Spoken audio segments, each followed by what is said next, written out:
My grandfather, who grew up as a sharecropper in Blytheville, Arkansas, on a plantation that likely held his grandfather's family captive as a slave, taught me the value of education. Although he was not formally credentialed in the ways we typically think of an educated person should be, for a long time he was the smartest man I knew. If you don't want a black man to know something, put it in a book, he would remind us, a reflection of the narrative used against us. It was paramount for him that his grandkids understood the negative stereotypes circulating about black people. To combat that narrative, he encouraged us to read, to educate ourselves, anywhere, everywhere, as much as possible.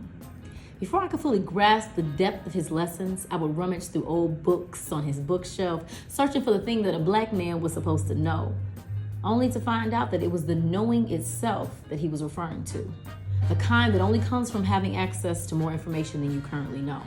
Simply put, that information is what we call data. Somewhere along the way, we picked up the notion that data is too complicated to understand, something confined to academia, beyond our reach. But that's a myth. Yes, there's data that lives in those spaces, and plenty of it. But much of the data we encounter every day is tied to the business of our own lives. For example, our personally identifiable information, or PII, which refers to our names, email addresses, social security numbers, driver's license, date of birth, race, gender, sexual orientation, etc. All of it is data, and all of it is ours to protect. You've likely seen or experienced what others do when they have access to your data, whether it's tailoring ads to your preferences for profit or using or misusing it in ways that don't serve you.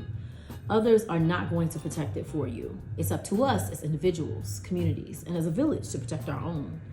In 1971, President Richard Nixon declared the war on drugs, a declaration that made drugs public enemy number one. What followed was not a war on substances, though, but a war on people. Entire communities were criminalized, families dismantled, and generations marked by surveillance and stigma. The rhetoric of protection became the mask for control.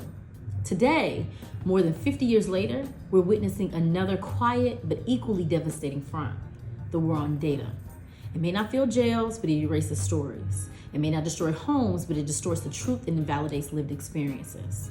People who understand the true value of data know this, and not only exploit it, but also weaponize it for their own convenience. Since the Trump administration took office in January of 2025, thousands of federal data sets connected to our lives have disappeared.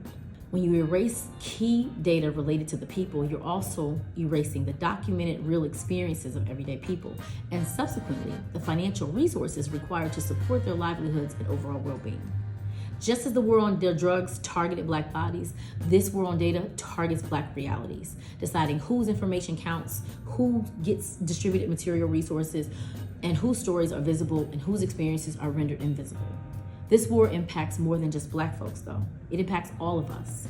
When government websites remove data that reveal racial, gender, and sexual orientation inequities, when institutions collapse race categories into other, when algorithms decide who gets access to jobs, care, housing, or care, those are not neutral acts. They are policy choices, and they have real consequences for our collective ability to see, name, and change the conditions that harm us.